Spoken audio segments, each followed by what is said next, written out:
Sugar వేసిన soft drinks beverages అంటే additive sugars, ఏదైతే చక్కెర పంచదార వేసి సాఫ్ట్ డ్రింక్స్ కానీ జ్యూసెస్ కానీ తాగుతామో మన హెల్త్కి చాలా డేంజర్ అని చెప్పి ఒక రీసెర్చ్ చెప్పిందనమాట. Tata Institute of Fundamental Research మరియు అర్ముడా Advance Research Unit on Metabolism Development and Ageing వాళ్ళు ఒక రీసెర్చ్ కండక్ట్ చేశారు. ఆ రీసెర్చ్లో షుగర్ స్వీటెండ్ బివరేజెస్, ఏదైతే పంచదార కలిపిన బివరేజెస్ ఉంటాయో భయంకరంగా మనకి హార్మ్ఫుల్. ముఖ్యంగా షుగర్ వ్యాధి, డయాబెటీస్, ఒబెసిటీ, రకరకాల వ్యాధులు దీనివల్లే వస్తాయంట. వీళ్ళు ఎలుకలతో కొన్ని ప్రీ క్లినికల్ ట్రయల్స్ చేశారనమాట. దీనిలో రెగ్యులర్గా కనుక మనం షుగర్ వేసిన జ్యూసెస్ కానీ, డ్రింక్స్ కానీ, కూల్ డ్రింక్స్ కానీ, సాఫ్ట్ డ్రింక్స్ కానీ ఇవి తాగితే బాడీలో రకరకాల రోగాలు వస్తాయి.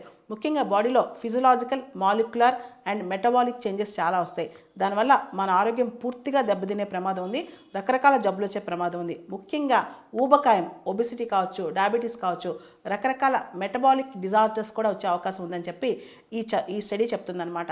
ఇక్కడ రీసెర్చర్స్ ఎలుకలకి ఒక 10% సుక్రోజ్ ఉన్న వాటర్ ఇచ్చి మనుషుల కండిషన్స్ ఎలా ఉంటాయో ఆ విధంగా వాటిని కూడా రెగ్యులర్గా ఈ వాటర్ ఇచ్చి వీటిపైన ఎక్స్పెరిమెంట్ చేశారు. దాంతో ఈ వాటర్ వల్ల వాళ్ళకి భయంకరమైన రోగాలు వచ్చాయంట. లివర్, మజిల్స్, తర్వాత స్మాల్ ఇంటెస్టైన్లో చాలా ఇబ్బందులు వచ్చేసాయి. ప్రత్యేకంగా స్మాల్ ఇంటెస్టైన్ ఏదైతే ఉందో దానికి సంబంధించి గ్లూకోజ్ ఇంబ్యాలెన్స్, బాడీలో గ్లూకోజ్ ఎక్కువైపోయి మిగతావి ఏదైతే ఫ్యాట్స్, అమినో యాసిడ్స్ ఇవన్నీ తగ్గిపోయి బాడీలో కంప్లీట్గా న్యూట్రిషన్ ఇంబ్యాలెన్స్ వచ్చి మనుషులు చాలా ఇబ్బంది పడతారు. ముఖ్యంగా లివర్ కానీ, మజిల్స్ కానీ వీటి ఫంక్షనింగ్లో చాలా తేడాలు వస్తాయి.